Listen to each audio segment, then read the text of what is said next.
네. 같이 살고 있는 건데 네. 그거를 찔러 넣어준다고 백신이 될까? 네.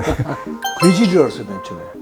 너무나 막 죽는 사람이 나오니까. 사람들이 얼마나 무서웠겠어요. 예, 감기 초기일수록 좋아요. 네. 더 이르면 이를수록 비타민 C 복용한 효과가 훨씬 크다는 거를. 안녕하세요. 안녕하세요. 단호박이 웰리스 클리닉 이광재입니다. 네, 안재상입니다. 자, 오늘은요, 좀 예민한 얘기를 하려고 그러는데요. 뭐, 코로나 백신에 대해서 뭐, 이런저런 얘기가 많지 않습니까? 뭐, 효과가 있다, 없다. 박사님께서 물론 좀 예민한 주제이긴 하지만, 이 부분에 대해서 좀 고견을 주셨으면 합니다.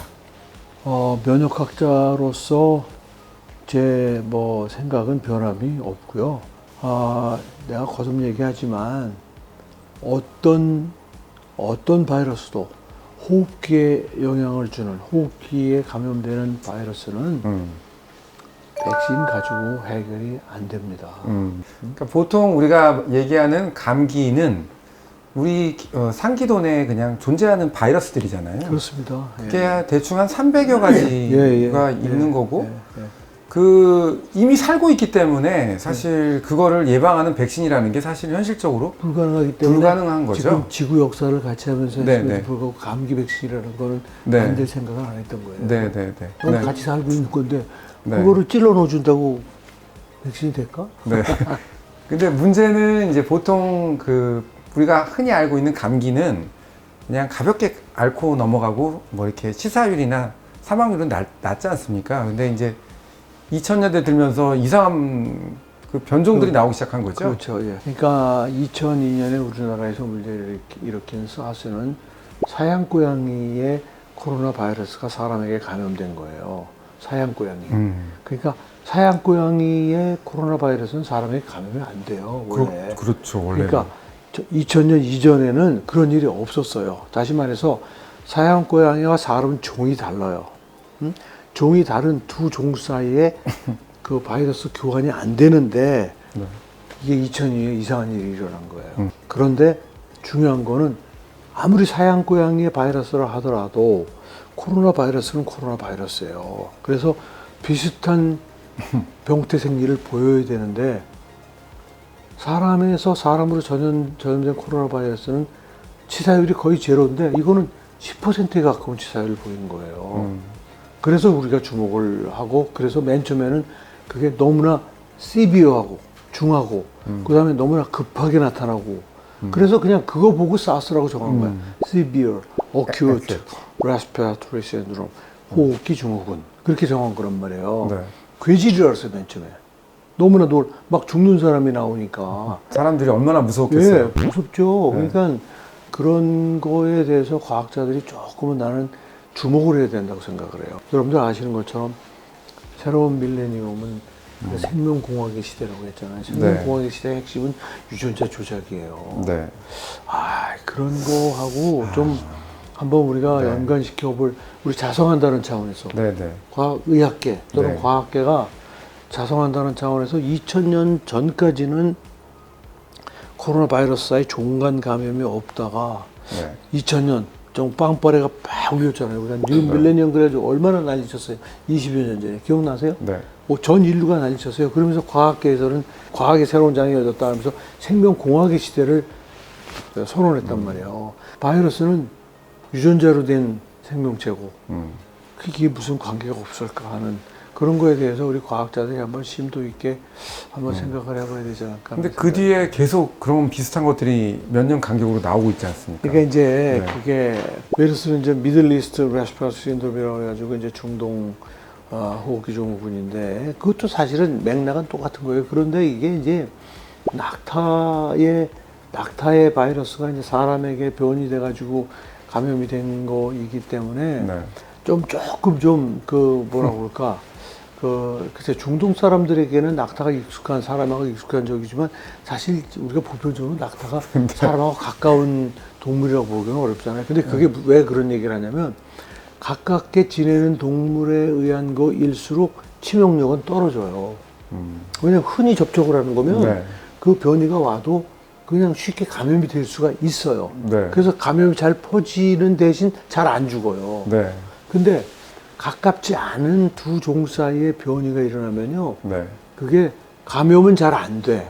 감염은 잘 안 되는데 네. 걸리면 죽어요. 굉장히 치명적이군요. 치명성이 커요. 익숙하지 그게 않은. 정확하게 사스와 메르스. 사양 고양이는 뭐 고양이니까 굉장히 사람하고 가깝잖아요. 그래서 전 메르스가 더 인류적으로. 높다고 보는군요. 전 인류적으로 고양이는 감염은 잘 되지만 음. 치사율은 10% 정도였지만 메르스는 낙타라는 건 중동지방 일부 사람들만 같이 지내는 거지 사람하고 가까이 지낸다고 어렵죠. 그러니까 메르스는 굉장히 치사율이 높았어요. 우리나라의 경우 내가 알기로는 107, 80명이 걸려가지고 한 40명 정도가 죽었던 걸로 기억해요. 그러니까 4분의 1 정도. 그래서 25%. 네. 우리나라의 경우. 근데 이제 전 세계적으로는 한 25에서 30%라고 그렇게 돼 있어요. 그러니까, 25에서 30%는 굉장히 높은 치사율이에요. 감기는 핵심이 뭐냐면, 내가 가지고 있는 바이러스가 사람과 밸런스가 깨졌기 때문에 오는 증상이에요. 그래서 미미한 거야. 그래서 일상생활 하는데 아무 지장 없는 거야. 잠시 그냥 균형이 깨지는 거야. 그러니까 감기는 전염병이 아니에요. 감기는 전염되는 게 아니야. 자기가 가지고 있는 바이러스가 숫자가 늘어나서 사람과의 균형이 깨지면서 그 바이러스에 의한 행태가 나타나서 증상이 나타나는데 그렇죠. 그 증상은 미미한 거야. 그런데 이제 내가 이어서 하려고 얘기하는 게 바로 조류독감이라고 한 걸 지금 얘기하려고 그러는 거예요. 2012년인가 13년에 난리가 났던 그 스와인 플루라고 한 그 조류독감이라고 하는 그거는요, 바이러스가 전혀 다른 인플루엔자 바이러스라는 걸 아셔야 돼요. 그거는 우리 몸속에 있지 않은 인플루엔자 거죠. 바이러스는 없죠. 우리 몸에 있는 게 아니라 진짜 그건 감염이에요. 감염된 거죠. 그래서 왜 홍콩 독감 그러면 홍콩 지역에서 막 퍼지던 게 여행 갔다 온 사람이 그거에 감염돼서 우리나라에 와서 퍼치는 거예요. 퍼뜨리는 거야.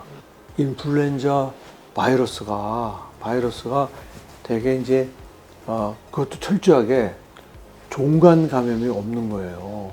그리고 이제 인플루엔자 바이러스는 우리가 조금 구조를 알아야 되는데, 왜 우리가 코로나는 스파이크 단백질이라는 말 많이 했잖아요. 네. 인플루엔자는 그게 아니에요. 인플루엔자는 두 개의 수용체 이 단백질이 있는데, 하나는 힘 아글루틴이라는 게 있고, 또 하나는 뉴라미니데이즈라는 두 가지가 있어요. 그래서 전혀 이 바이러스의 이 병태 생리가 다른 거예요.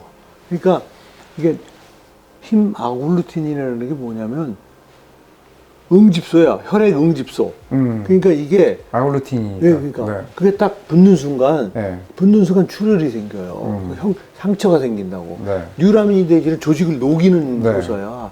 그러니까 그 두 효소에 그가 붙는 적이니까 수용체니까 이게 감염이 되면 상처가 쉽게 생겨요. 네. 독감의 경우는. 그렇네요. 조직을 파괴하네. 네. 코로나는 그냥 스파이크 단백질하고 에이스2하고 붙어서 그냥 그걸 통로로 해서 그냥 바이러스가 세포 속으로 들어가는 거라면, 인플루엔자는 조직을 감염이 파괴하면서. 되면 조직이 망가져요. 그래서 증상이 무지무지 심한 거예요. 그래서 독감 걸리면 출근 못 해. 열도 나고. 예, 열도 엄청 나고 완전히 알아 눕습니다. 독감 걸린 채로 출근하는 건 쉬운 일이 아니에요. 온몸이 아프고 막 열이 나고 막 이 통증 때문에 출근할 수가 없어요. 일을 못 해요. 근데 아까 얘기했지만 감기는 그냥 콧물 나고 목이 약간 한 거지 컨디션에 아무런 변화가 없어요. 왜? 상기도에 상처를 내지 않기 때문에. 근데 인플루엔자는 상처를 냅니다. 그래서 이제 독감 예방 주사가 마찬가지로 호흡기 바이러스이기 때문에 감염 예방은 안 돼요. 감염 예방은 안 되는데 감염 즉시 상처를 내기 때문에 바이러스가 혈액하고 접촉이 돼요. 상처가 나면요, 백신의 효과가 더 이상 그 바이러스가 혈액 속으로 더 못 들어가게 하고 더 퍼지지 못하게 하는, 즉 중증이 되는 걸 막아줘요. 그래서 원론적으로는 독감 백신은 효과가 있을 수가 있어요. 네. 그러니까 감염 예방 효과가 아니에요. 감염은 못 막아 어차피. 못 막는데 감염되는 순간 상처를 내기 때문에 상처를 내면 혈액이 노출된다는 얘기예요. 근데 독감 예방주사 맞으면 IgG 항체가 혈액에 있기 때문에 네. 이 그 바이러스랑 직접. 더 심해지는 걸 막아요. 네. 네. 그래서 아주 그냥 뭐 어차피 바이러스는 감염되는 순간 엄청 고생합니다. 네. 박사님, 여기서 네. 그 감기하고 독감과의 비타민 C와의 관계를 또 얘기 안 할 수가 없는데, 왜 감기에 걸렸을 때 그 우리나라 의사들은 되게 항생제를 처방하잖아요. 이제 병원에 가면. 근데 미국 같은 경우는 비타민 C 처방하는 걸로 제가 알고 있거든요. 맞아요. 어느 게 더 도움이 되고 그 이유가 뭔지 간략하게 말씀해 주시죠. 아마 내가 알기로는 그 논문이 동물 실험으로 그걸 확인한 논문은 유일한 논문인 것 같은데 제가 네. 2010년경에 신종플루가 돌 때 제가 그 실험을 연구를 받아가지고 했던 기억이 나요. 그러니까 그 비타민 C를 만들지 못하는 동물을 이용해가지고 그러니까 사람 가지고 실험하는 거하고 똑같은 실험을 한 거야. 왜? 사람은 비타민 C를 못 만들지만 쥐는 비타민 C를 만들어요. 비타민 C 만드는 동물로는 비타민 C 실험을 할 수가 없죠. 왜? 비타민 C를 만들면은 어떻게 실험을 해? 비타민 C를 몸에 가지고 있는데. 그죠? 근데 사람은 비타민 C를 못 만드니까 나한테는 비타민 C를 안 주고 여기는 비타민 C를 주고 이렇게 해서 둘을 비교하면은 지금 나랑 만원장하고 차이는 비타민 C가 나는 없고 여긴 있고 이렇게 그 차이니까 똑같은 그거에 의해서 나타나는 상태에서. 증상의 차이가 그러면 이 비타민 C 때문에 나타나는 거구나 그렇게 증명하는 거예요. 근데 저는 정말 다행스럽게 쥐를 유전자 조작을 해가지고 그러니까 무슨 얘기냐면 비타민 C 만드는 유전자를 빼버리는 실험을 할 수가 있어요. 그런 쥐를 만들 수가 있어. 그 쥐는 그냥 보통 쥐들처럼 키우면 2달 안에 다 죽어요. 괴혈병으로 비타민 C 부족해서. 그래서 비타민 C 꼭 물에 타서 먹여야 돼. 저 국내에서 유일하게 그 쥐를 가지고 있었어요. 그러니까 사람 대신 사람하고 똑같은 상황에 생체 실험을 할 수 있었던 거예요. 그러니까 그때 저는 그 쥐가 있었기 때문에 이거 비타민 C를 가지고 한번 이거 우리 국민들의 건강에 도움이 될 수 있는 실험인가 해서 그거를 정부 예산 신청을 해서 1억인 걸 받았어요. 네네. 네. 그래가지고 실험을 한 거야. 그러니까 진짜 굉장히 어려운 실험을. 홍콩 인플루엔자. 코로나를 그때 바이러스를 구할 수가 없어가지고 네. 홍콩 인플루엔자 바이러스. 인플루엔자 바이러스 가지고 했어요. 그래가지고 군을 3개로 정한 거야. 정상쥐 비타민 C 만들지. 비타민 C 못 만들게 유전자 조작이 된 쥐. 세 번째는 비타민 C 못 만들게 유전자 조작이 됐지만 비타민 C를 물에 왕창 타서 먹인 쥐. 세 그룹을 가지고 코에다가 네. 그 홍콩형 인플루엔자 바이러스를 주입하고. 그 실험을 한 거예요. 했더니 와 이게 일주일 만에 비타민 C를 못 만드는 쥐만 70%가 죽고 궁극적으로 다 죽어. 그 인플루엔자 감염에. 그 다음에 정상 쥐하고 비타민 C를 먹인 쥐 있죠? 비타민 C 못 만들지만 하나도 안 죽어요.